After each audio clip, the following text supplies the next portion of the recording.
Assalamualaikum warahmatullahi wabarakatuh, teman-teman semuanya. Ada yang tanya, Bu, apa sih bedanya konstitusi dengan undang-undang dasar? Apakah sama atau mungkin ada perbedaan antara kedua istilah ini? Oke, teman-teman, kita akan bahas itu pengertian dari konstitusi ya. Istilah lainnya adalah constitution atau verfassung. Itu sebenarnya dibedakan dengan undang-undang dasar atau Grundgesetz. Nah, karena suatu kehilafan, kemudian kesalahan dalam pandangan orang-orang mengenai konstitusi pada negara-negara modern, kemudian pengertian konstitusi ini disamakan dengan undang-undang dasar ya. Hal ini disebabkan karena pengaruh kodifikasi yang menginginkan agar semua peraturan hukum itu dibukukan. Tujuannya apa? Untuk kesatuan hukum, kemudian kesederhanaan hukum, dan juga kepastian hukum. Nah, jadi konstitusi yang tertulis itu disebut undang-undang dasar. Jadi konstitusi itu lebih luas daripada undang-undang dasar ya. Konstitusi tertulis adalah undang-undang dasar, dan ada juga konstitusi yang tidak tertulis. Nah, negara mana Bu yang tidak konstitusi yang tidak tertulis? Saat ini di dunia hanya ada dua negara ya yang tidak konstitusi tidak tertulis, yaitu Inggris dan Israel. Jika kita memakai faham Hermann Heller sebagai ukuran untuk mengetahui arti konstitusi, maka akan terlihat bahwa konstitusi itu mempunyai arti yang lebih luas daripada undang-undang dasar. Karena di sini Hermann Heller, pengertian konstitusi menurut Hermann Heller itu mencakup 3 unsur. Yang pertama, konstitusi itu merupakan cermin kehidupan politik dalam masyarakat dan belum merupakan pengertian hukum. Ya. Jadi masih pengertian sosiologis dan politis di suatu masyarakat. Nah, setelah itu baru mencari unsur-unsur hukumnya dari konstitusi yang hidup dalam masyarakat untuk dijadikan sebagai suatu kesatuan hukum atau dijadikan suatu kesatuan kaidah hukum. Nah, barulah kemudian orang mulai menulis dalam suatu naskah sebagai undang-undang yang tertinggi yang berlaku dalam suatu negara. Jadi ada 3 unsur itu. Yang pertama tadi adalah suatu cermin kehidupan politik dalam bermasyarakat.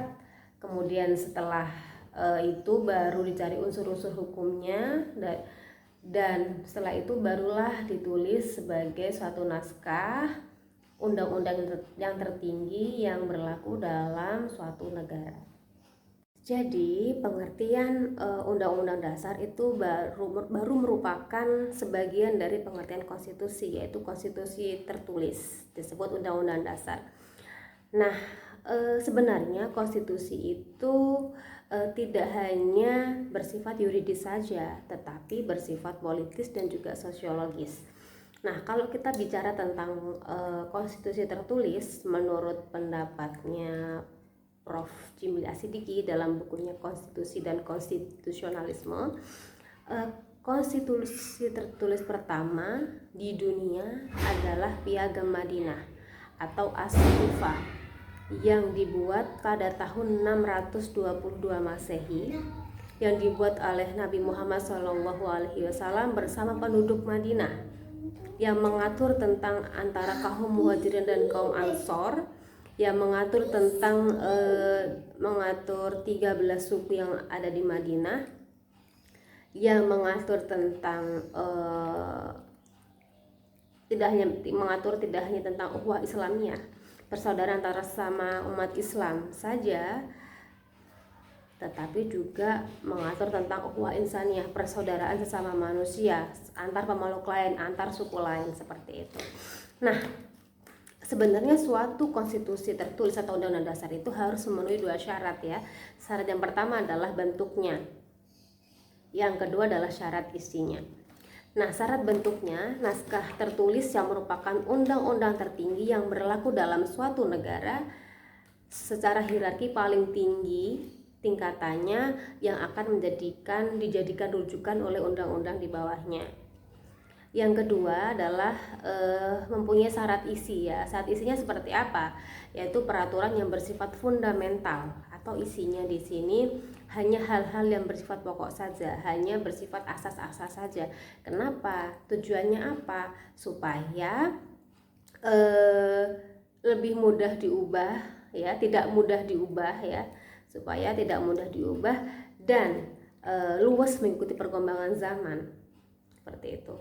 Nah, kalau isinya bersifat umum, bersifat khusus ya, sifatnya detail, nah itu kan lebih diubah, lebih sering diubah ya. Jadi makanya sifat isinya, syarat isinya itu harus bersifat pokok ya, bersifat asas-asas saja ya, supaya lebih tidak mudah dirubah dan juga bisa luas ya mengikuti perkembangan zaman. Alasan lainnya adalah apabila undang-undang dasar itu sering terjadi perubahan, maka akan membawa kewibawaan UUD tersebut akan merosot, seperti itu.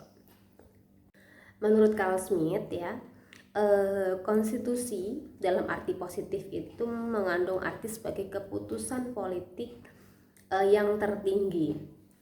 Misalkan pembuatan Undang-Undang Dasar Weimar tahun 1919 yang menentukan nasib rakyat seluruh Jerman ya, yang karena Undang-Undang Dasar tersebut itu merubah struktur pemerintahan yang lama dari stelsel monarki Jerman menjadi pemerintahan parlementer. Nah, kalau pengertian Carl Smith ini terkait konstitusi dalam arti positif ini ditarik atau dihubungkan ke Indonesia, apakah pembentukan Undang-Undang Dasar 1945 ini merupakan konstitusi dalam arti positif? Jawabannya tidak. Kenapa? Nah, karena pembukaan atau pembuatan Undang Dasar 1945 ini hanya merupakan salah satu di antara keputusan politik yang tinggi, maka ia belum merupakan konstitusi dalam arti positif. Terus mana Bu konstitusi yang positif ya, dalam arti positif menurut Carl Smith? Ayo apa? Yaitu proklamasi kemerdekaan pada tanggal 17 Agustus 1945.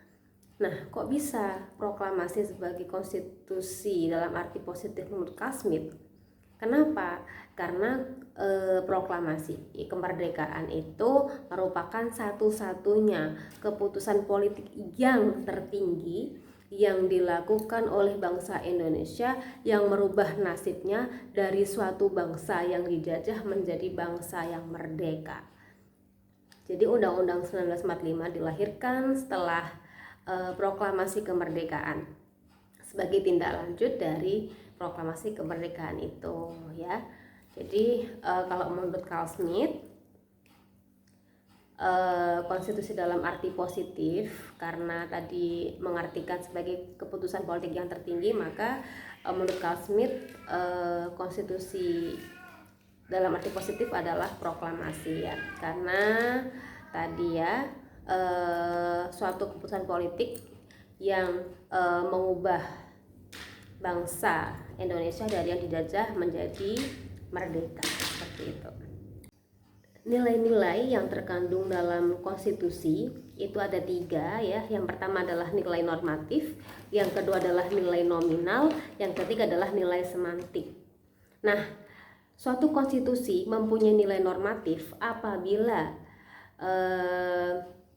konstitusi tersebut itu benar-benar dipatuhi dan dijalankan oleh penguasa dan juga seluruh masyarakat secara murni dan konsekuen ya. Jadi dijalankan sepenuhnya.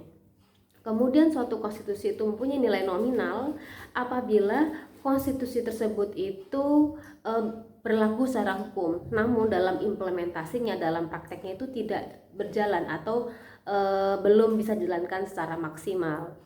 Yang ketiga adalah nilai semantik. Nah, suatu konstitusi itu mempunyai nilai semantik apabila konstitusi tersebut tetap berlaku namun hanya formalitas saja dan digunakan dalam menjalankan kekuasaan politik. Nah, apakah konstitusi tertulis di Indonesia atau UUD 1945 di Indonesia itu mengandung nilai apa? Jawabannya mengandung nilai normatif ya, ada juga yang masih mengandung nilai nominal. Contoh UUD 1945 yang masih mengandung nilai nominal yaitu pada pasal 33 UUD 1945 yang berbunyi, bumi, air, kekayaan alam yang terkandung di dalamnya dikelola oleh pemerintah dan digunakan sebesar-besarnya untuk kemakmuran rakyat.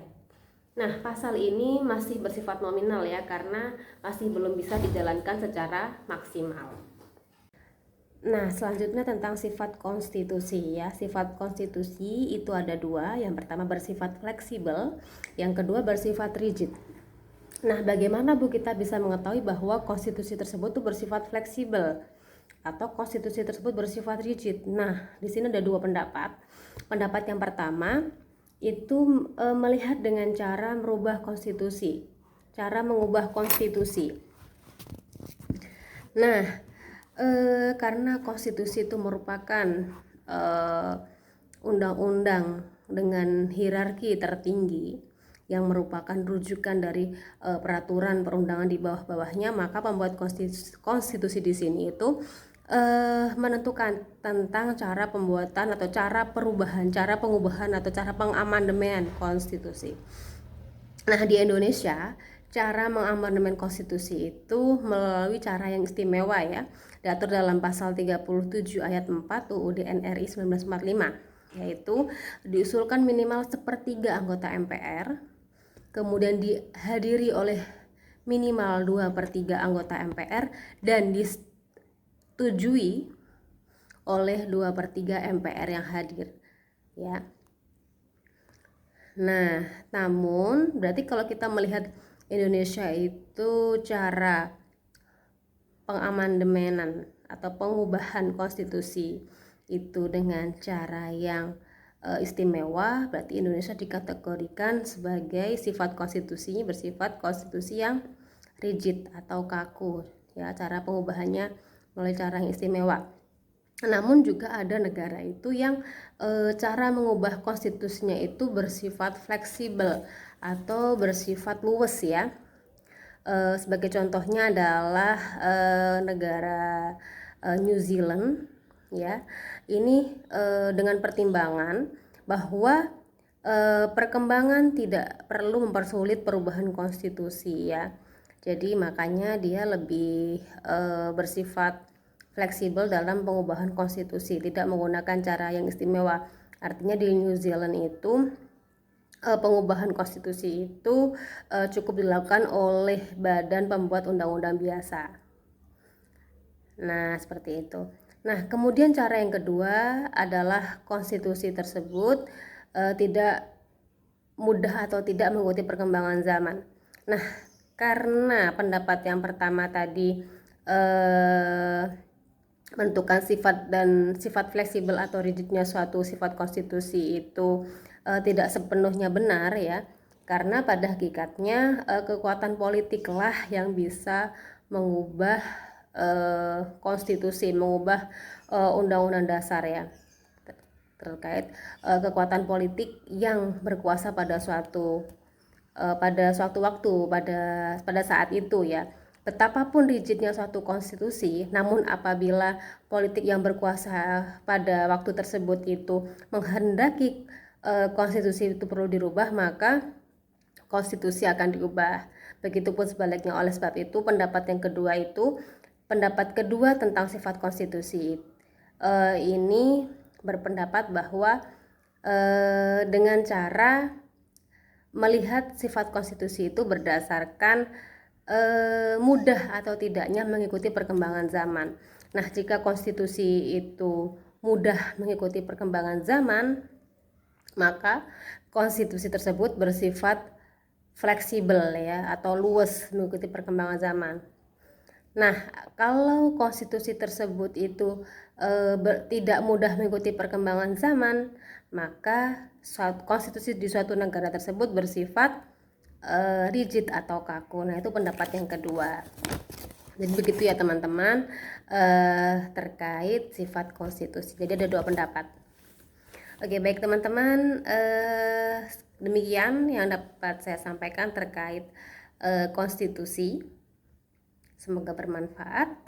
Assalamualaikum warahmatullahi wabarakatuh.